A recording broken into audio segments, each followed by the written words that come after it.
15 hardened Mafia enforcers were bleeding in the dirt, their bones snapped by $1 million Stallion no man could break. But the ruthless Don didn't care about his broken men. His dark eyes were locked on the 300-pound Maid stepping into the ring, offering the monstrous beast her bare palm. The sprawling Costa estate in the Catskills was a fortress masquerading as a luxury retreat. Behind the wrought-iron gates and high stone walls, Mateo Costa ran one of the most lucrative and violent syndicates on the East Coast. He was a man born into the blood-soaked legacy of the Genovese and Lucchese families, a world where weakness was an invitation for a bullet. But inside the cavernous marble kitchen of the main house, none of that mattered to Clara Jenkins. Clara was a ghost, albeit a large one. At 26, she weighed just over 300 pounds. She knew what the other maids, thin, ambitious girls hoping to catch the eye of a Maid Masson, whispered behind her back. They called her the Whale, laughing at the way she walked heavily on her aching knees, her thick calves wrapped in support bandages beneath her tailored black uniform. Clara didn't care. Her size was her armor in a house full of predators. It made her invisible to the cruel men who guarded the compound. She was here for one reason, to pay off a $60,000 gambling debt her father owed to the Costa family. Scrubbing floors and peeling potatoes was the price of his life. But Clara had a past before the mob. She grew up on a failing draft horse farm in rural Kentucky. She knew the language of heavy, powerful creatures. She knew that beneath muscle and violence usually lay a foundation of profound fear. That knowledge became terribly relevant on a humid Tuesday afternoon in late August. Mateo Costa had a weakness for rare, powerful things. His latest acquisition was an Andalusian Frisian crossbreed, an illegal import purchased from a Chechen warlord named Kadyrov. The stallion was named Goliath, though the men at the compound quickly dubbed him the Widowmaker. He stood 17 hands high, a towering mountain of obsidian muscle, with a thick, wild mane and eyes that rolled back to show the terrifying whites of pure panic. The trouble started the moment the reinforced transport trailer pulled into the central courtyard.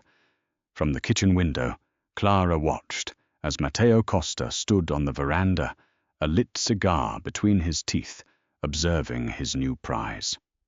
He was flanked by his underboss, Dominic, and a dozen armed enforcers. When the handlers dropped the trailer ramp, Goliath didn't walk out. He exploded. The massive horse surged forward, snapping the thick lead rope as if it were sewing thread. His iron-shod hooves lashed out, striking a handler squarely in the chest. The sickening crack of ribs echoed across the courtyard, loud enough for Clara to hear through the double-paned glass. The man flew backward, crumpling against the cobblestones. "Get him under control," Dominic roared, pulling a heavy braided bullwhip from his belt. It was a bloodbath. 15 of Costa's toughest men, killers, extortionists, men who broke kneecaps for a living, swarmed the courtyard. They brought heavy lunge lines, chains, and blinders. But they were street thugs, not horsemen. They moved with aggressive, predatory energy, shouting and cursing, tightening a circle around a prey animal whose only instinct was to fight for its life. Goliath reared a demonic silhouette, blocking out the sun. He brought his front hooves down on the hood of a Mercedes G-Wagon, caving it in with a deafening crunch. A guard named Russo lunged with a heavy chain, trying to hook the stallion's halter. Goliath spun, bucking viciously. His hind legs caught Russo in the thigh, shattering the femur. The mobster screamed, collapsing in a pool of his own blood. Mateo Costa didn't flinch. He just watched his jaw tight, his expensive suit untouched by the dust and chaos. He was analyzing the beast, assessing its worth against the broken bodies of his men. "Boss, he's crazy," Dominic yelled, scrambling back as the horse charged him, teeth bared. "We got to put a bullet in him. He's gonna kill somebody else. You shoot my $2 million horse, Dominic, and I'll put you in his stall, Matteo said, his voice deadly quiet, but carrying across the yard. Lock him in the reinforced paddock. Leave him. It took an hour, a barrage of high-pressure water hoses, and sheer luck to herd the exhausted, blooded stallion into the high-walled stone paddock behind the garage. The men limped away, leaving behind 3 hospitalized guards and a shattered courtyard. Back in the kitchen, the head housekeeper barked at Clara to get back to work. Clara turned away from the window, her heart pounding against her heavy chest. She hadn't seen a monster in that courtyard. She had seen a terrified, mistreated animal reacting to 15 men smelling of gunpowder cologne and adrenaline. She noticed the way the halter was biting into the horse's cheek, slicing the skin. She noticed the frothing sweat of dehydration. That night, sleep refused to come. Clara lay in her small, cramped quarters in the basement. Every time she closed her eyes, she heard Goliath's frantic whinnies echoing from the paddock. The sound wasn't angry, it was a desperate, lonely cry. At 2:00 a.m., Clara pushed her heavy frame out of bed. She pulled on a thick wool sweater over her nightgown and slid her swollen feet into her boots. She didn't care about the rules. She didn't care that being caught outside the staff quarters after midnight could mean a severe beating from Dominic's crew. She crept into the dark, silent kitchen. From the pantry, she took 3 red apples, a handful of raw oats, and a small jar of molasses. She mixed the oats and molasses in a wooden bowl, her thick fingers moving with practiced, methodical grace. Then she stepped out into the cool, moonlit night. The night air was crisp, carrying the scent of pine and damp earth. The Costa compound was heavily guarded, but Clara knew the patrol routes. She kept to the shadows of the manicured hedges, her dark clothes blending into the night, her soft, careful steps belying her immense size. When she reached the high stone walls of the paddock, she could hear Goliath pacing.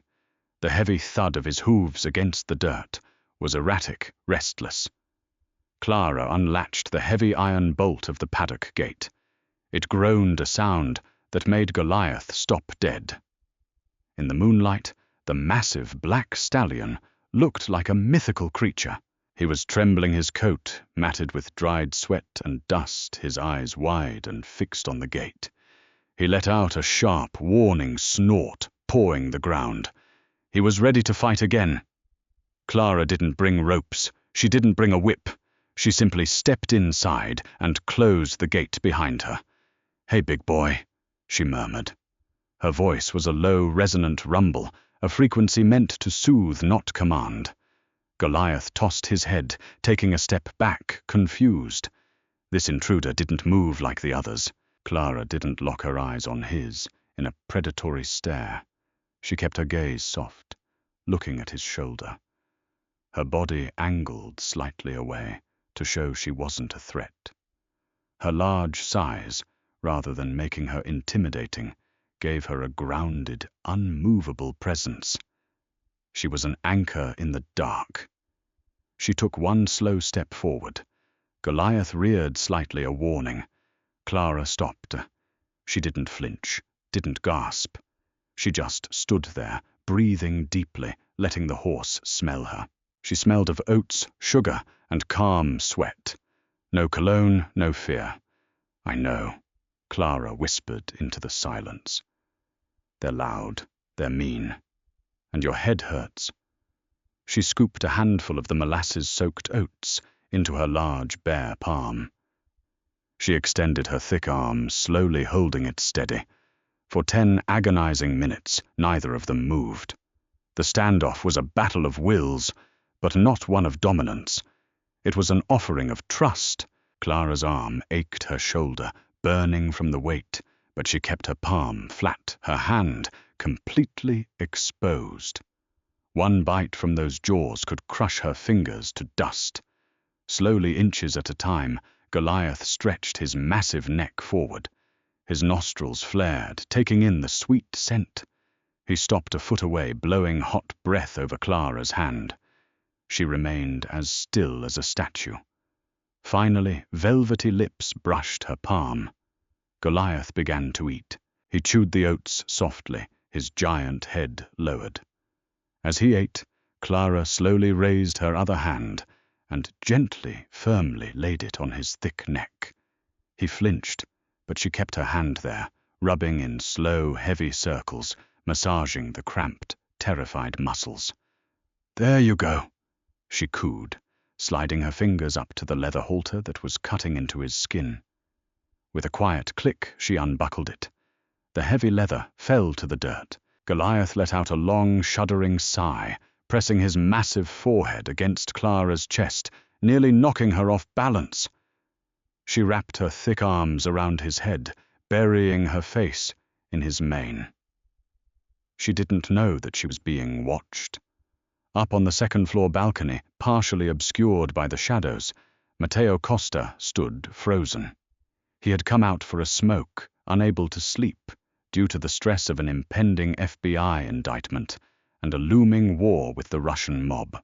When he saw a figure enter the paddock, he had reached for the 9mm tucked into his waistband, expecting an assassin to poison his prize horse.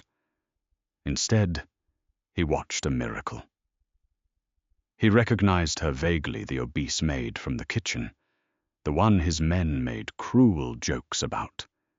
Yet here she was, standing where 15 armed killers had failed, holding the devil himself in her bare hands. Matteo's mind, always calculating, always looking for leverage, shifted gears. He saw past her weight and her low status. He saw raw, unadulterated power. He saw absolute control. Down in the paddock, the peaceful moment shattered. The heavy crunch of gravel signaled approaching footsteps. A flashlight beam cut through the darkness, blinding Clara and startling Goliath. "What the hell do you think you're doing, you fat cow?" a voice barked. It was Russo, the guard who had his femur snapped earlier.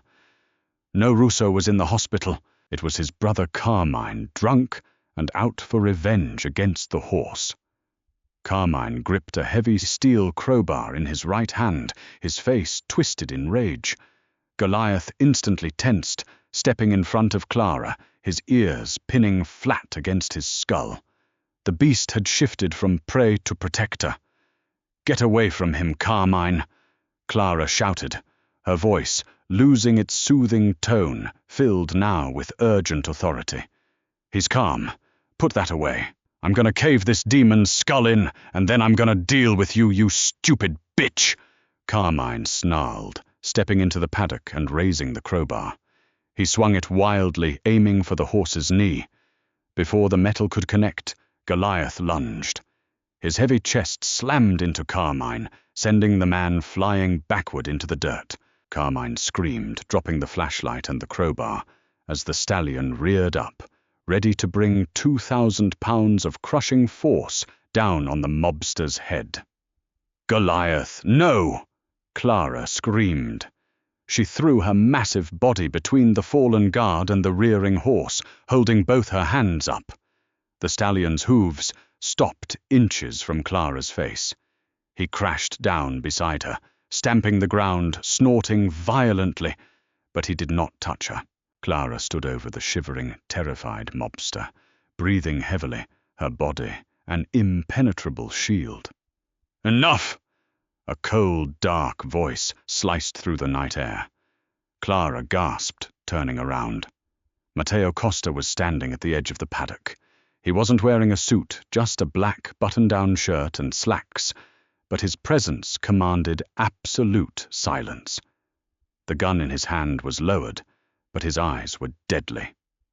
Carmine scrambled to his feet, pale and trembling.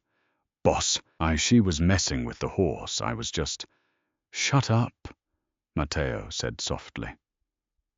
He didn't look at Carmine. His dark, penetrating gaze was fixed entirely on Clara. The woman was panting, her face flushed, her plain clothes covered in horsehair and dirt. But she didn't cower.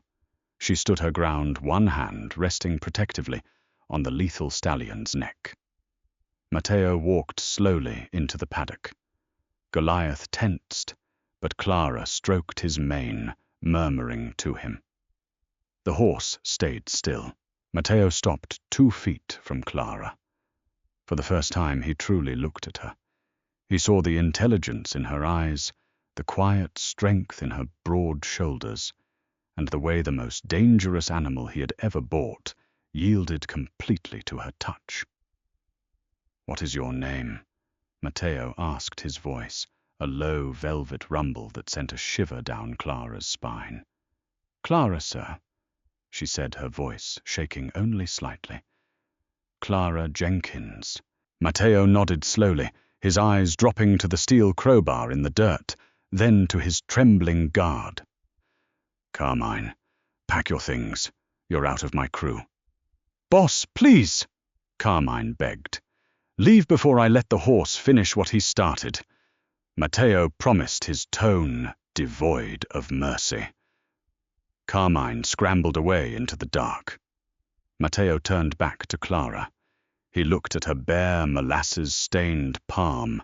Then, to Clara's utter shock, the ruthless Don reached out and gently took her large, dirt-smudged hand in his. His thumb brushed over her knuckles. "You don't scrub floors anymore, Clara," Matteo said, his eyes locking onto hers with a burning, dangerous intensity. "From now on, you report directly to me." Overnight, the hierarchy of the Costa compound shattered. Clara Jenkins was no longer the invisible, overworked girl relegated to the basement. Matteo Costa moved her into the guest suite in the East Wing, a sprawling room with vaulted ceilings and a king-sized bed that didn't groan under her weight. He gave her a platinum American Express card, an unlimited budget for the stables, and absolute authority over Goliath. The whispers among the staff turned from mockery to pure, venomous envy. The hardened made men of the Costa family killers, who answered only to Matteo and his underboss Dominic, were forced to take orders from a 300-pound woman who smelled of molasses and hay. Clara ignored them all. She poured her soul into Goliath. Within weeks, the demonic beast that had shattered 15 men was following Clara around the paddock like an overgrown puppy. She didn't break his spirit. She gave it a direction. She commissioned a custom-reinforced Hermes saddle, paid for in cash by Matteo, and rode the massive Andalusian Frisian crossbreed through the sprawling pine forests of the estate. When she sat atop the 17-hand giant, Clara didn't feel fat. She felt like a conqueror, and Matteo Costa could not tear his eyes away from her. The ruthless Don was fighting wars on multiple fronts. The Southern District of New York was building a massive RICO case against the Costa family, and a rival Irish syndicate, led by a ruthless operator named Finn Sullivan, was aggressively encroaching on Matteo's shipping ports in Brooklyn. Matteo was stressed, violently on edge, and deeply paranoid. The only place he found peace was at the stables. Late one October evening, Matteo walked into the barn. The air was warm, thick with the scent of cedar shavings. Clara was in Goliath's stall, heavily brushing the stallion's obsidian coat. She wore a simple white blouse and denim jeans that hugged the wide, thick curves of her hips and thighs. "The FBI raided my warehouse in Queens today," Matteo said, quietly, leaning against the stall door. He looked exhausted. His tie loosened a shadow of stubble on his sharp jaw. Clara stopped brushing. She turned to him, her heart doing the familiar, heavy flutter it always did when he looked at her. "Did they find anything?" "No, because someone tipped me off." Matteo stepped into the stall. Goliath nickered, but allowed the Don to approach. Matteo reached out, mimicking Clara's slow movements, and placed a hand on the horse's shoulder. "But the raid means I have a rat in my inner circle. Someone very close to me is feeding Sullivan and the feds information." Clara frowned, her thick brows knitting together. "Dominic," she said bluntly. Matteo's eyes snapped to hers, sharp and dangerous. "Dominic has been with me since we were bleeding in the streets of Hell's Kitchen." Why would you say his name? Because he hates me, Clara said, entirely unafraid.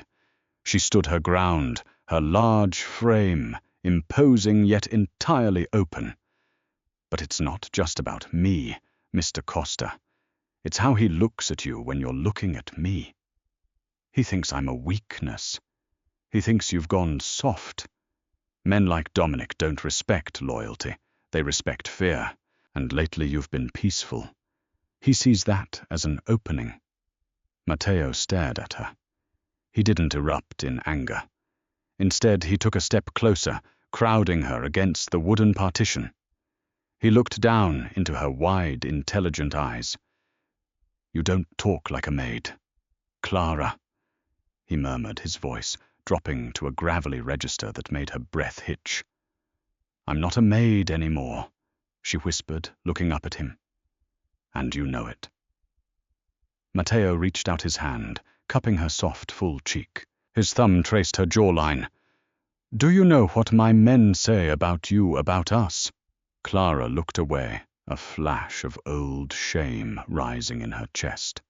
I know. They say I'm a whale. They say you're keeping a freak around for amusement.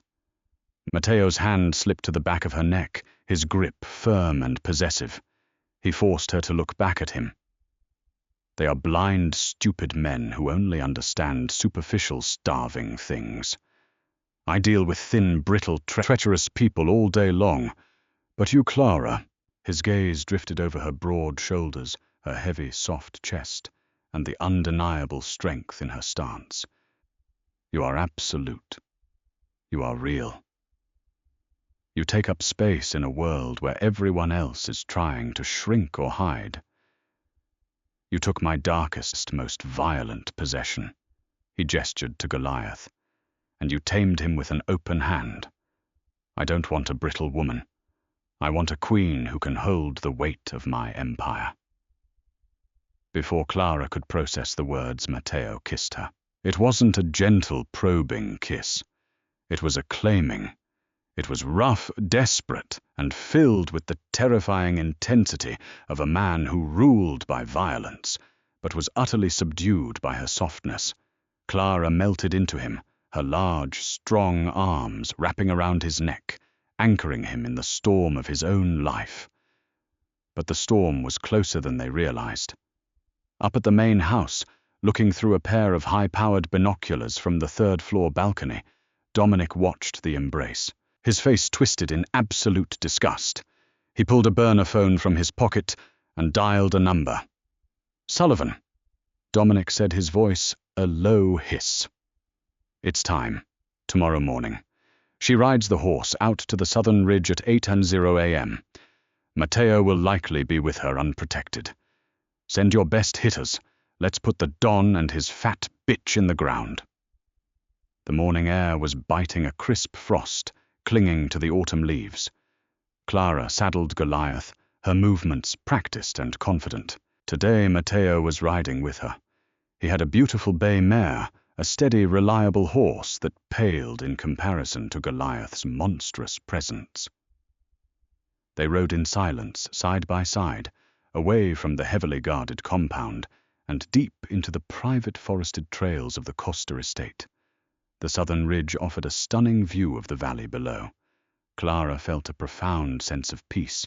For the first time in her life, her size wasn't a burden. She was exactly where she was meant to be, beside a man who saw her as a titan, not a tragedy.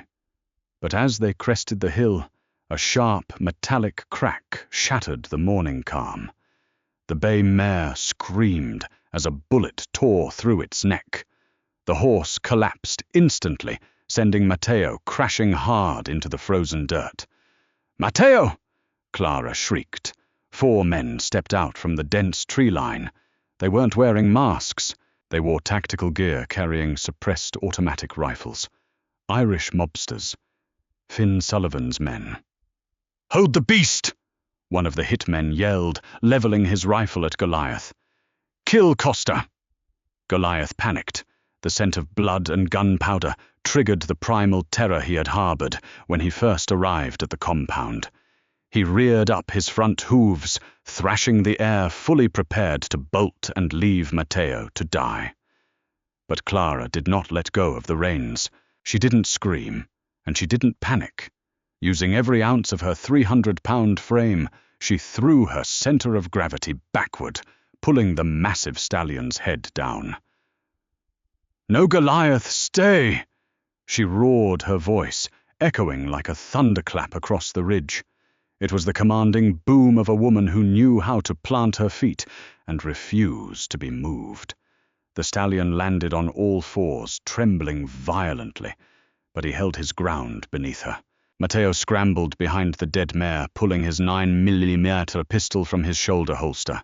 He fired blindly, clipping one of the hitmen in the shoulder, but he was pinned down. 3 rifles unloaded on his position, chewing the dirt and horseflesh to pieces. "Take the fat bitch out!" the lead hitman shouted, swinging his rifle toward Clara. Clara didn't wait to be shot. She spurred Goliath, but she didn't ride away. She charged directly at the men. The sight of a 17-hand, 2,000-pound wall of muscle charging at 30 miles an hour was a nightmare brought to life. The hitmen froze for a fraction of a second. It was all Clara needed. Goliath slammed into the lead shooter like a freight train hitting a stalled car. The man's ribs shattered instantly, his body thrown 15 feet into the air. Clara leaned low over the saddle, dodging a wild spray of bullets from the second man. As Goliath passed him, Clara swung her heavy leather riding crop with the full force of her thick, powerful arm. The lead-weighted tip caught the hitman directly across the temple. His skull cracked with a sickening snap, and he dropped like a stone. Matteo seizing the opening, Clara created, popped up, and fired 2 clean shots, dropping the 3rd and 4th hitmen with brutal precision. Silence rushed back into the woods, broken only by Goliath's heavy, snorting breaths. Clara dismounted awkwardly, her legs shaking with adrenaline. She rushed to Matteo, who was clutching his ribs, bleeding from a graze on his cheek. She fell to her knees beside him, her large hands frantically checking him for bullet holes. I'm fine," Matteo gasped, catching her wrists. He looked at her, his dark eyes wide with absolute awe. He had seen professional killers freeze under fire. He had just watched this woman charge automatic weapons on horseback.